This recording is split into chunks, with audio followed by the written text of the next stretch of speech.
Are you guys having a good time yet? Excellent. Well, it's about to get even better because I don't know if you see what's in front of you, but we're about to start eating and tasting these things. I'm Leora Kulak with Food & Wine, and I am so excited to introduce Sonoma Cutrer and Woodford Reserve's wine, bourbon, and barrels. Sonoma Cutrer and Woodford Reserve are two brands invested in innovative thinking, which has led them to partner on products and best practices. Today, Sonoma Cutrer's Director of Winemaking, Mick Schr, and Woodford Reserve's Master Distiller Chris Morris will be sharing their philosophy on how barrels affect and alter the taste of both wine and bourbon. That makes total sense, right? Yeah. Who here is a fan of wine? Who here is a fan of bourbon? Now really loudly, twice as loud if you're a fan of both. Who likes wine and bourbon? I love it when you guys cheer. Mick Schr is the Director of Winemaking for Sonoma Cutrer. He is only the third person to hold this title in the history of the brand. In his lifelong winemaking career, he has seen success both in Australia and in California. And he has been twice named Winemaker of the Year at the London Wine and Spirits Competition. Yeah, for Mick Schr. And Chris Morris is Master Distiller of Woodford Reserve, and he began his career in 1976 at Brown-Forman. That is the parent company of both Woodford Reserve and Sonoma Cutrer. Today, he oversees the entire Woodford Reserve portfolio, and in 2016, he was inducted into the Whiskey Magazine Hall of Fame. So you guys have two ballers up on stage. I don't know about you, but I'm excited to taste these wines and drink this bourbon and see what this food is all about. So please give a huge Food & Wine welcome to these guys. All right. Well, I'm glad we got the intro right. God forbid she would have said I was a Kiwi. So originally from Australia, I used to be a red winemaker for Penfolds back home before we came to the United States. And we came here on a 5-year plan, and that's 24 years ago. So, but anyway, so we're talking about wine, whiskey, and wood. Yes. Yeah. So I'm going to start off. We're both going to talk about the oak. We both use oak, but I use French oak. And for us, French oak is what works best for the style of wine for Sonoma Cutrer. So while they're both oak, they're different species of oak. So the vast majority of French oak forests are managed by the government. And they have been since Napoleon times, when forests were set aside for shipbuilding and making masts and everything. These days, it's for barrels, veneer, and for furniture. So one of the first major differences that we see in French oak versus American, that if you pick up the piece of wood on the left-hand side, this is a stave of French oak. Now, if you looked under this under a magnifying glass, it would look like a whole bunch of little straws. They're the capillaries that transport all of the nutrients up into the tree as it's growing. But all of these little capillaries are hollow. So if you're so inclined, grab your piece of wood and suck on it. Can you feel some air coming? Actually, that's a great shot. Can you do that again? Folks at home are going to love this. I got them to suck wood. All right, I want you to, all right, hang on. All right, suck 1, 2, 3. Good job. So did you feel the air coming through? Just tiny little amounts of air.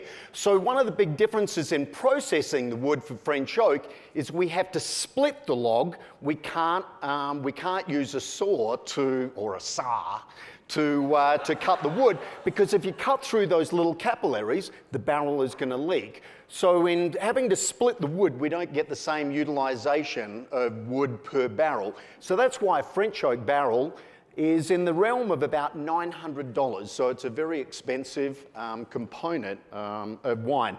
And then the next thing, difference is we season all of our wood naturally outside through summers and winters, and anywhere from 24 to 36 months. And during that time, we get degradation of different compounds in the wood we lose the greenness in the wood, and we also lose a substantial amount of moisture.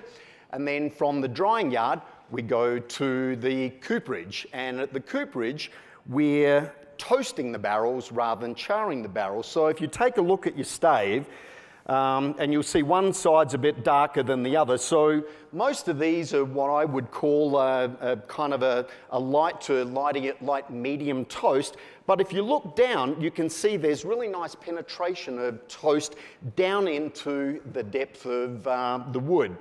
If you turn that stave on the side, you can also see the grain. So French oak trees grow very slowly, and typically a French oak tree, before it gets cut down, is somewhere around about 180 years old before it gets cut. And the reason being is they grow very slowly, so you'll see that the grain differences between the rings in here, for the most part, are very, very tightly spaced, so these trees grow very slowly. Wow. Chris, tell us about American oak. Well, some similarities and a lot of differences. Our oak, first of all, don't suck on our oak. Because you won't get any air through it. I want to see them with a charcoal mustache. Well, that's number one. Our barrels are charred, so let's get over that. Notice our rings are at an angle.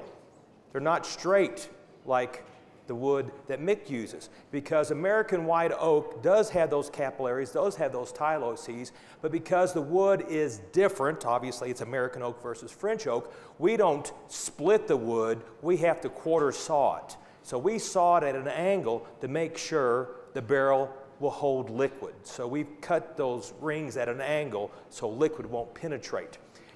We also char the oak. But I'm going to tell you a little bit about the Woodford Reserve process that's quite special. But our oak doesn't come from any managed forest. It would be nice if we had managed forest, but we are drawing oak from a great area of the United States. We are drawing oak from up and down the Appalachians. So Woodford Reserve oak comes from up in upstate New York, Ohio, Pennsylvania, all the way down through the Cumberlands to northern Alabama, and as far east as the Ozarks and up to the Great Lakes and Canadian border. So a vast amount of oak. So our oak comes from privately held land and some from national forests as they're being logged. So we don't plant trees, we don't grow trees. Mother Nature does that for us. And our trees will be on average 85 years of age, much less in age than the great French oak forests. Now, we char.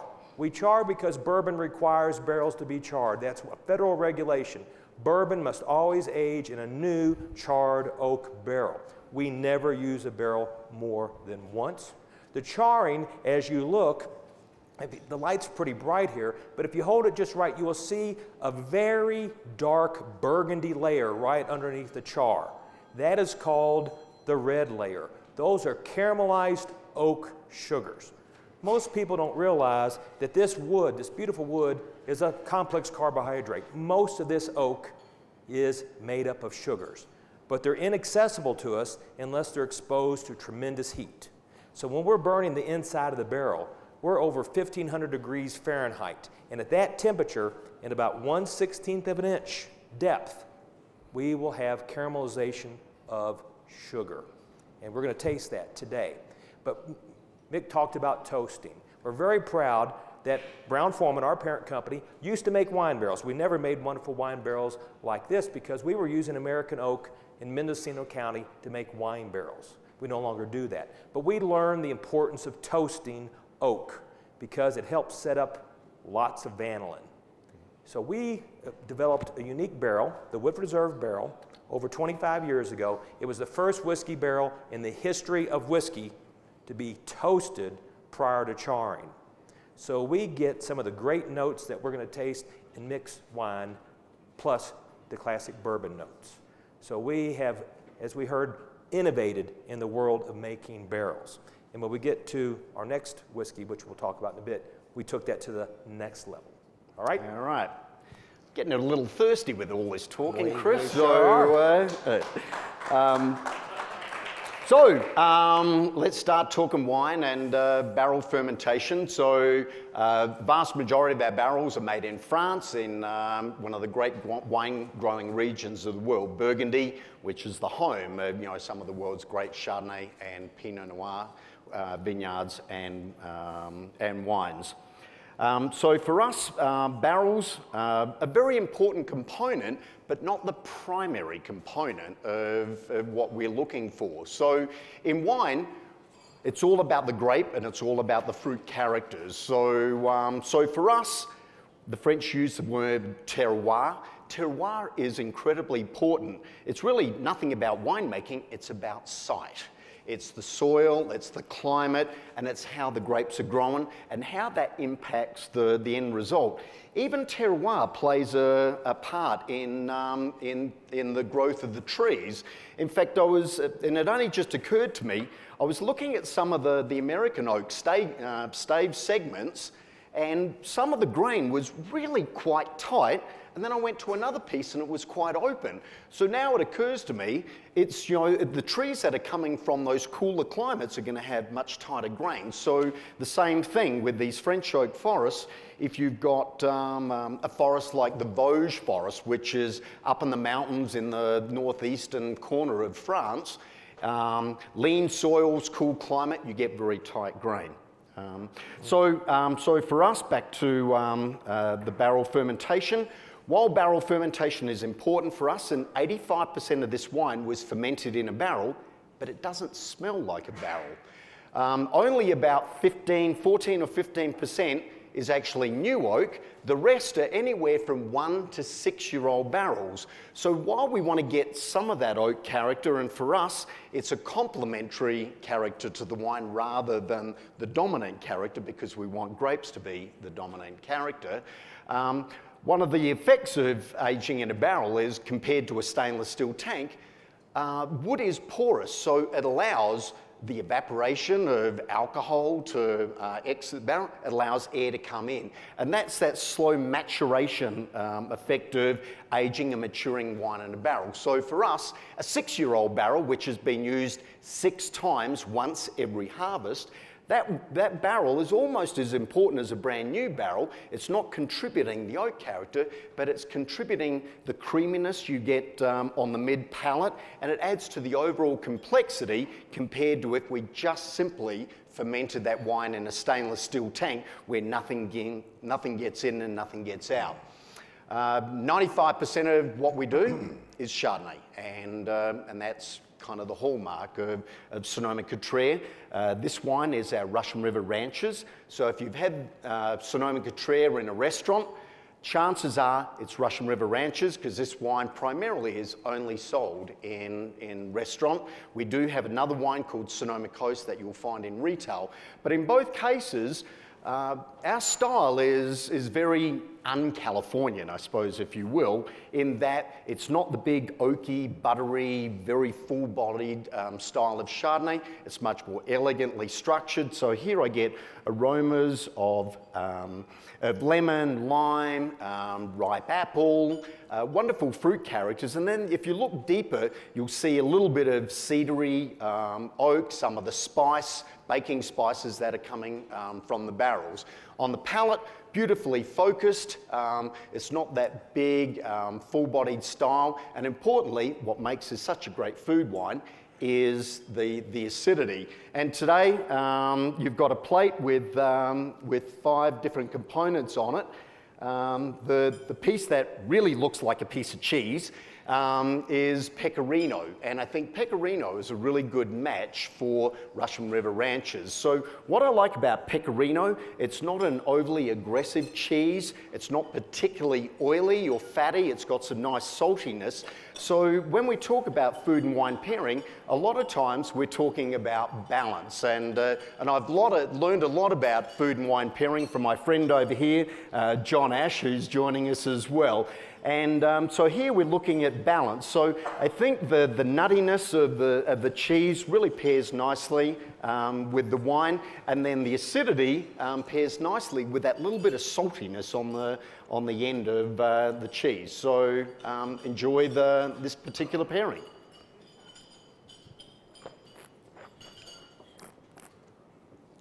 All right, and then who would have thought Sonoma Cutrer makes Pinot Noir? It's only about 5% of our production, but we have a separate little Pinot Noir winery on the Cutrer estate, solely dedicated to making small production, very artisanal approach to making Pinot Noir. We grow the vast majority of the fruit ourselves, and again, French oak is a wonderful pairing and complement to Pinot Noir. This wine sees about 1/3 new French oak, and then 1/3 1-year-old and 1/3 2-year-old. So the aromas here, again, revolve around the fruit. So wonderful aromas of blackberry, black cherry, black raspberry, all these dark fruits. It's got a little bit of kind of spice from the oak, but it's also got this wonderful component of what we call forest floor or a humusy character that is very, very evident in the terroir of Russian River Valley and very inherent in the wines from there. And we're pairing that with a goat cheese. So the other cheese, the swirl, is a truffled goat cheese. So goat cheese, as we know, is always much more powerful, much more stronger. But the element that really works nicely with the wine here is the truffle. And if you're ever going to pair anything with Pinot Noir, mushrooms, you know, so that earthiness of kind of the mushrooms really works wonderfully with Pinot Noir. And it really doesn't matter how you prepare mushrooms, they always work beautifully with Pinot. Enjoy that pairing. All right. Well, very nice. As everybody is enjoying their cheese and wine combination, Woodford Reserve Kentucky Straight Bourbon has many sources of flavor. Mick's talking about how important the grape, the terroir, is for his great wines. We are using grain, corn, rye, and malted barley. Our limestone water at our distillery is also a flavor source. We also have a long fermentation process with a unique strain of yeast. We have, of course, distillation, and our distillery is famous for being the only distillery in America that triple pot stills its product. And then we go into wood. So we have a number of sources of flavor in our great bourbon. And as we analyze Woodford Reserve in independent laboratories, we find that Woodford Reserve is the most complex bourbon on the market. We have over 200. In fact, we have 212 flavor compounds in this glass of bourbon in front of you. Every one of those wonderful flavors Mick just mentioned between the Pinot and the Chardonnay, we've got each of those flavors in Woodford and a whole lot more. But we are in balance, and that's one of the secrets to our success. The flavors are in balance. So we're going to pick up that glass next to the Pinot Noir, and this is our core product, Woodford Reserve Distiller's Select. Talk about the influence of oak. Our grain, water, fermentation, and distillation account for approximately 50% of our whiskey's flavor.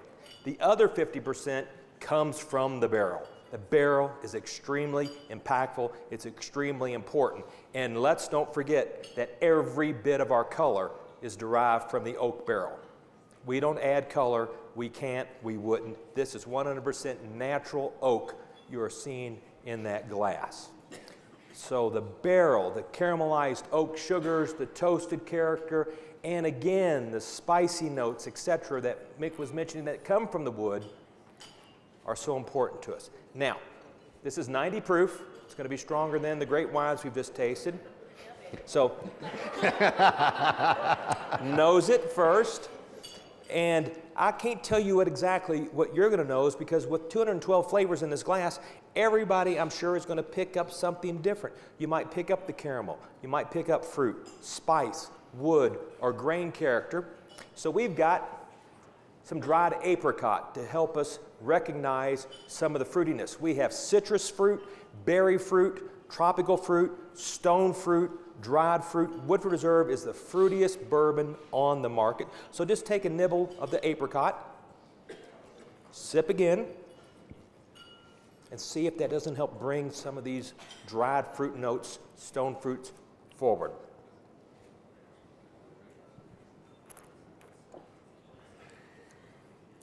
Yes, sir. Do you ever put a cube in it, or is that a no-no for you? I'll put anything in it I want to. It's always just so good. But yes, my go-to is Woodford, Woodford on the rocks. Woodford on the rocks. So, our next whiskey is our Woodford Reserve Double Oaked. This is a unique whiskey.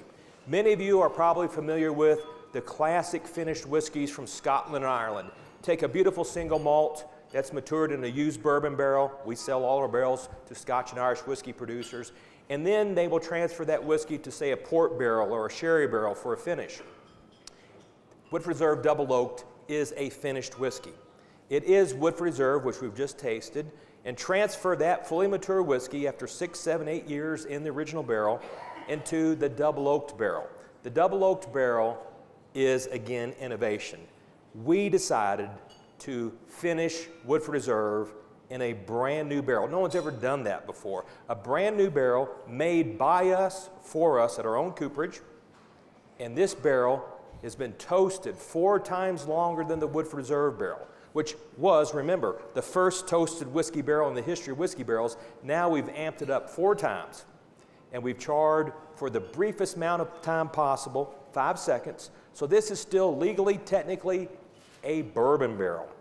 So now we've finished for 1 year. The color is twice as dark. And as you nose this, you might think it's maple syrup. You might think it's butterscotch. The second heavily toasted, lightly charred barrel is giving this tremendous oak sugar character. But it's also very nutty. So let's pick up one of these little hazelnuts, toasted hazelnuts. Again, chew the hazelnut, sip the Double Oaked, and see there's more to it than all those sweet notes.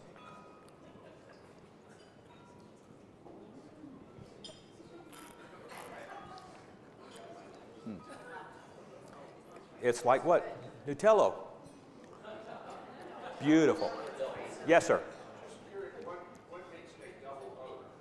Because it's touched 2 oak barrels. We have doubled the oak exposure. And by the way, we coined that phrase. It's ours. Proud of it.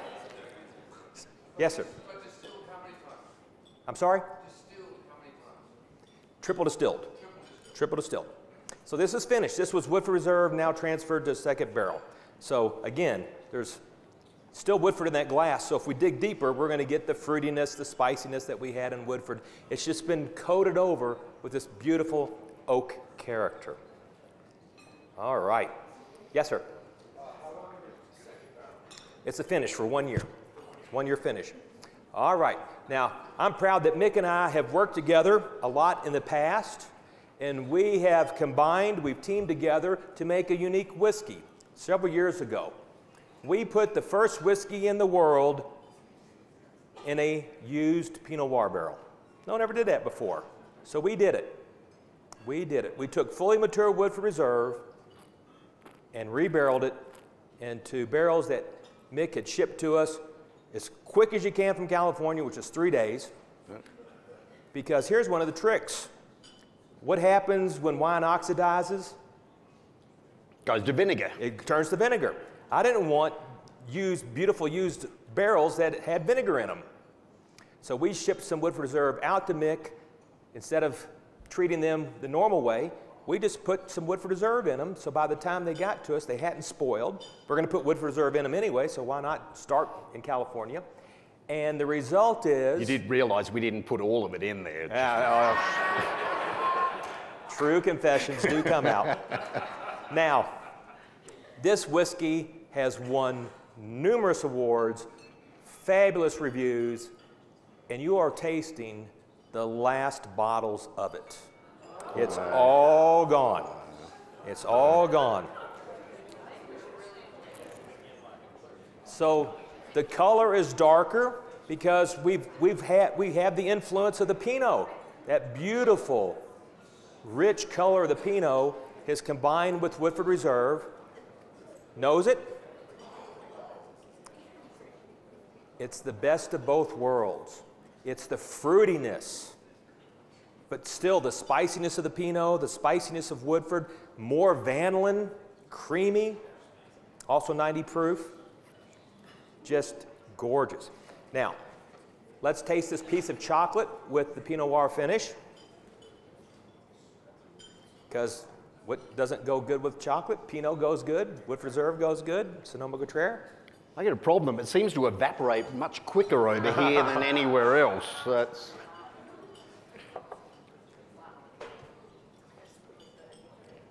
Just the perfect match. And that really brings the fruit out. The chocolate brings the fruit out. My philosophy of finishing is you don't put Woodford Reserve in a second barrel that adds a new flavor to Woodford Reserve. And Mick's Pinot Noir was just perfect. Woodford Reserve has dried cherry, the Pinot dried cherry, cranberry, spice. We have those flavors in Woodford. So now they're just more noticeable. And we were in the barrel. The finishing was a 13-month finish. So we finish until it tastes just right, and then into glass it goes. You can't go too long in oak because what happens? You go over oak. Yeah. All right. Yes, so ma'am. we were surprised. So we sent Chris 3-year-old barrels, and so for us, probably in the first year, if I had to guess, maybe 40 or 50% of the available oak character goes into the wine. So progressively, the more times you use a barrel, the less and less oak character. So that's why we like 6-year-old barrels in the Chardonnay, that by 6-year-old barrel, we're not getting any oak character, but we're still getting the maturation effect of aging in a barrel. So I was blown away when he asked me for our third juice barrels. I thought, well, we've sucked out most of the oak character already after 3 successive vintages. But I was just truly blown away how much extraction Chris was still able to get out of those, to me, fairly neutral barrels. And then it really dawned on me that what we're putting into the barrel is a solution that's about 14% alcohol.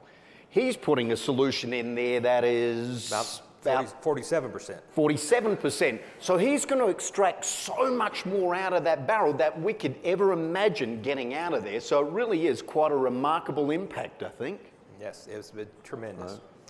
So I hope you enjoyed it. Yes, sir. No, unfortunately.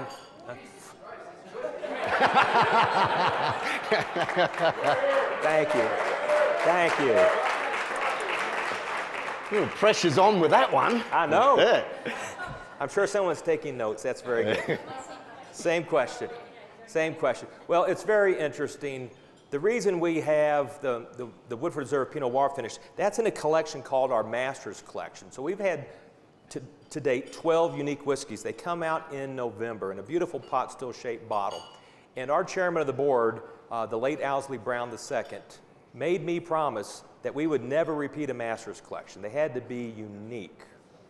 And it was Mr. Owsley who's also responsible for our Pinot Noir. He embraced the Pinot Noir development at Sonoma Cutrer. So we have an obligation to Mr. Owsley. But Mick's got a few other things up his sleeve that we're probably going to collaborate on, and we'll see some fun Sonoma Cutrer Woodford combinations in the future. It won't be this exactly, because we have to honor our promise to Mr. Owsley. Do you sell those in retail, or are they only available at the distillery? They are available at retail. Again, we never have a whole lot of them. That's part of the specialness of the product.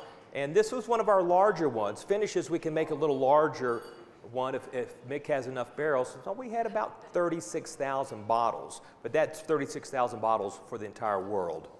So it sounds like a lot, but it's really not. Yes, sir. I believe I speak for the group here, but some promises were meant to be broken.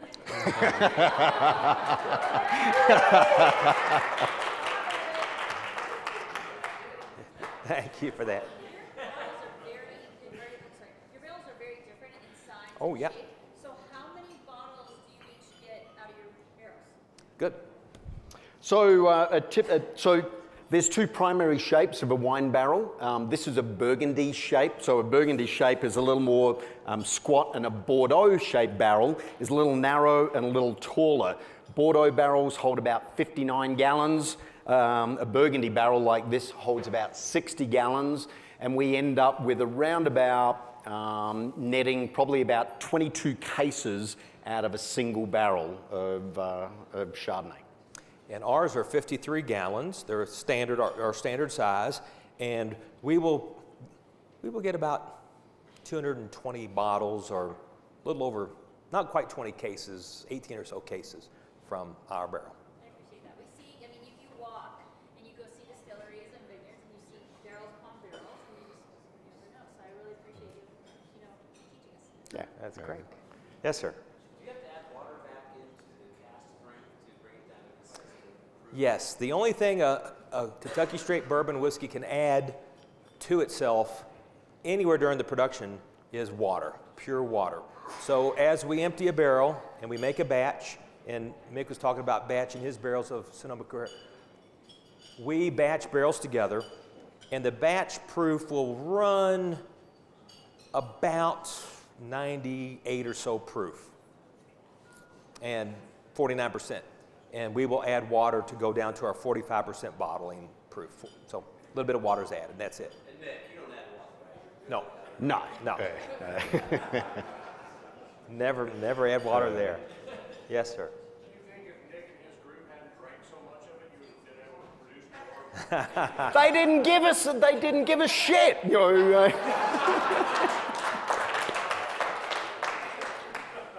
He keeps telling me it's so allocated and so special. You know, he only gave me one bottle, That's being pretty generous. and then a short pour at that. You know. Can you buy a barrel, like a whole barrel? Well, we have, yes, you can buy whole barrels of Woodford Reserve and Woodford Reserve double oaked in our personal selection process. And we'd love for you all to come and visit us and do that. Bring your checkbook and we will have a good time. But yes, if you want your name on a bottle of Woodford Reserve, that's how you do it. Yes, sir. I'm not smart enough to understand the differences, but I understand the difference in taste. Crown Royal and Jack Daniels and then Woodford. But the Crown Royal tastes terrible to me. If you want to spit it out, Jack Daniels I can tolerate. This is amazing. What's the difference? Well, we're into apples, oranges, and melons here. We get a Tennessee whiskey, a Canadian whiskey, and a Kentucky bourbon whiskey. And there's going to be different processes, different flavor sources. So again, it's hard to compare the three. So you did pick three that were very different, yes. You should run for president. I'm okay where I'm at, thank you. Thank you. Yes, sir. My understanding is that Irish whiskeys were triple distilled. Typically. Scotch whiskeys were double distilled with peat, and American whiskeys were single distilled. But you said that this is triple distilled. American whiskeys, classic, the bourbon and Tennessee whiskeys are double distilled. And again, we are unique that we have triple distillation copper pot still process. So if there's one thing you want to know about the world of whiskey, and I'm sure Mick will chime in with wine, there are exceptions to every general rule.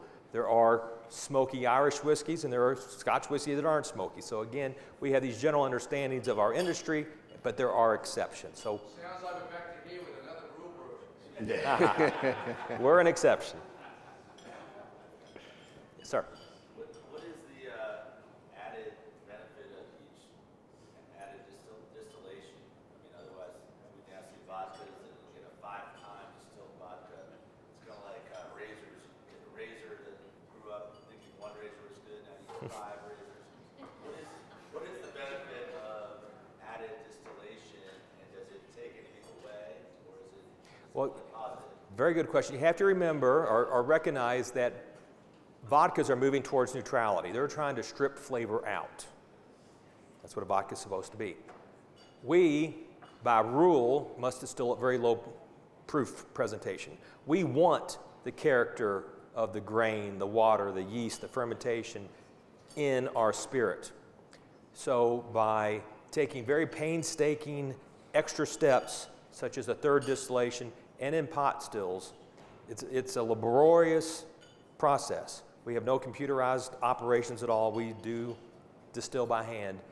We are nuancing the flavors that are in our product. So by going slowly with 3 distillations, that gives us one extra step to make sure the flavors are there. So a vodka that's distilling multiple times, they are trying to remove all the flavor. We're trying to keep the flavor in. So we're very different concepts there. Just as a follow-up, is there any benefit to the drinker, basically for health purposes or?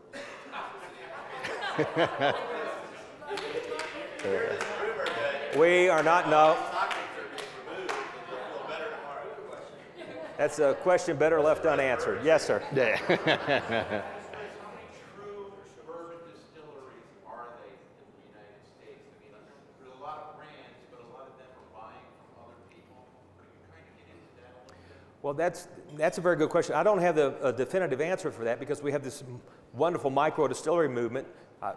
You probably have seen a couple of local distilleries here in the tent. So micro distilleries across the United States, many of them are making bourbon because bourbon is the distinctive spirit of America.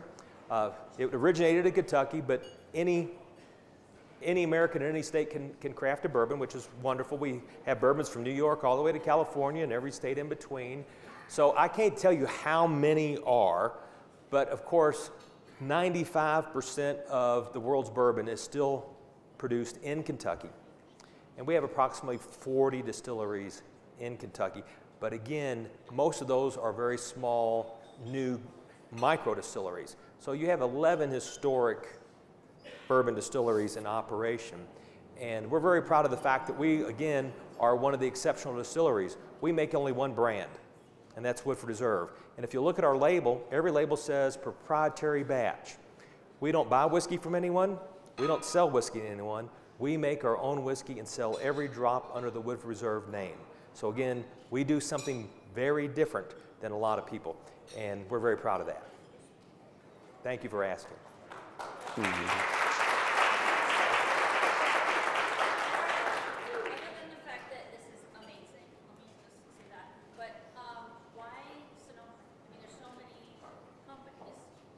Well, number one, you want to work with the best. And you know, it's a good answer because it's true. It's true. How many times has Sonoma Cutrer been the #1 rated Chardonnay? In Wine and Spirit magazine, they've been conducting a restaurant poll for 27 years, I think, and the #1 Chardonnay in fine dining in the United States, 23 of those 27 times. I think I'm right there has been correct. Yeah. So you want to work with the best. You want to work with the best. I don't want to put Woodford Reserve for finishing in a barrel that I don't absolutely respect the winemaker and the wine, and there we go. So that's our partnership. Yes, sir. As far as your stills, are you using pot stills, column stills? I mean, you said they were copper. They're pot stills. Our distillery is pot still operated. Are you using the same ones, all three distillations? Yes. Yes. Very good question. Yes, sir. Question for Nick. I've been having some different wines at the Wine and Food Festival, of course. And what is it that causes a wine, a red wine in particular, to have more tannins than less tannins? So the question's about, you know, kind of the tannin content of red wine. So that varies from variety to variety. You know, so Pinot Noir naturally has less tannins than, you know, Cabernet or Cabernet Franc or anything like that. So varietally, you're going to get difference in the amount of tannins that are available. It depends on berry size as well. So something like Cabernet, which has already has a lot of tannin, that if you grow Cabernet up in a mountain somewhere and you end up with smaller berries, you're going to have even more tannins. And then you can manipulate the amount of tannins that end up in the wine through the fermentation process, through kind of maturation. And tannins, especially when you have a young red wine and you get that puckering sensation on your palate, that dryness, that's the tannins. But the tannins are really what makes red wine go so well with red meat. You know, it's those tannins that help break down the fattiness on your palate when you're having a steak. So if you're having a nice marbled ribeye, you've got that fattiness, you introduce a red wine, and the tannins help break down the fattiness, which is then covering your palate and not allowing you to taste the food again. So then you go back to the beef, and you're tasting it all over again. And the last follow-up question, if you're going to get a refill on the Master Collection Reserve, can we all get one? Since it was only the last few bottles, the answer is probably not, you know, and I'm first in line, so if I can't get one, you definitely aren't getting one. Yeah. Okay, I have a solution for the Master's Collection. What I think you should do is you do it by vintage year. In other words, whatever that way you are kind of skirting what your boss and whatever the company said, but so you know, whatever the Pinot Noir came from, it would be a vintage year bourbon because this is absolutely superb. Yes. Well, thank you. There's your solution. Yeah, exactly. Yeah. Now, if I'm going to give you any more barrels, I need a little bourbon That's coming my way. And I do have to say, when Owsley tasted our first collaboration, which was the world's first Chardonnay finish back in 2007, he said, "Oh, this is so good, we should make it all the time." And I literally had to correct the chairman or remind him, "You said we could only make it once." And he said, "Oh, you're right, but it is so good." Well, it's just a suggestion. Yeah. My question is, do you own your own vines or do you purchase them? So the question is, do we own our own vines? Roughly about half of our wines are estate vineyards, but if you look at Russian River Ranches, it says estate bottled. So we work with growers on long-term contracts, and under TTB rules, they're growing the fruit to our specifications. We decide when to pick the grapes. So, so while we don't own 100% of the vineyards, because we have long-term contracts, it can be estate bottled. When do you pick them? Since it is such a picky time, everybody's got their own time. Yeah, so the question here is, when do we pick the grapes? And for me, that's really one of the critical times of the year.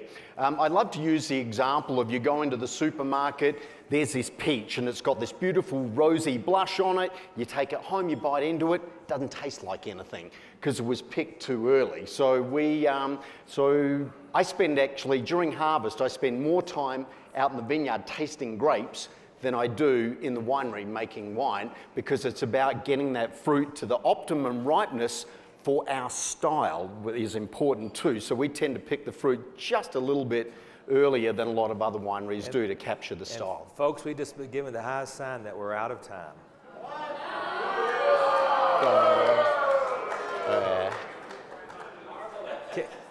Can we take another couple questions?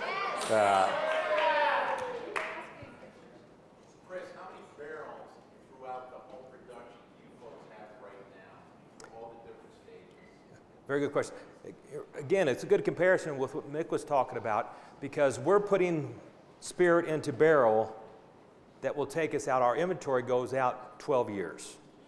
So I'll tell you, we have a lot of barrels, over 200,000 barrels, but they're not for one season or 1 year. Those are spreading over multiple years into the future. So we have a very nice inventory. We're not the biggest by far. We're really quite small in the state of Kentucky, but we do have several 100,000 barrels. All right. Do you have to roll those barrels like a lot of the wines have to be changed over time? No, rolling a barrel invites leaks, and it's not necessary for us either. So we do not roll barrel. They sit very happily for a long time. Last question. Last question. And she's probably going to be the heckler in the crowd, you know. What is the secret to winning 23 out of 27 years? So the question is, what's the secret to winning 23 of 27 or 28 years as, you know, the #1 Chardonnay, you know, in fine dining? It's about consistency. So I'm only the third director of winemaking in the history of the brand. I took over from Terry Adams, who retired, So he stayed on for 6 weeks when I took over. He took over from a guy called Bill Benetti when he retired. So it's consistency of kind of the winemaking, and we're all synced with the style. So if I came in and decided I'm going to change the style because I wanted to be about Mick Schroeder, then we would change the style. And there's so many people out there that love and appreciate the style that is Sonoma Cutrer. And the great thing about the wine business is, as we go back to the tent tonight, there's probably at least 1,000 different wines in the tents over there. But all of us like something different. So not everybody likes the style of Sonoma Cutrer. Some people like a big, oaky, buttery style of Chardonnay. It's just not the style that we make. And so our style suits a segment of consumers that enjoy an elegantly structured style of Chardonnay. So thank you, everybody. Thank you all. Thank you, everybody. So,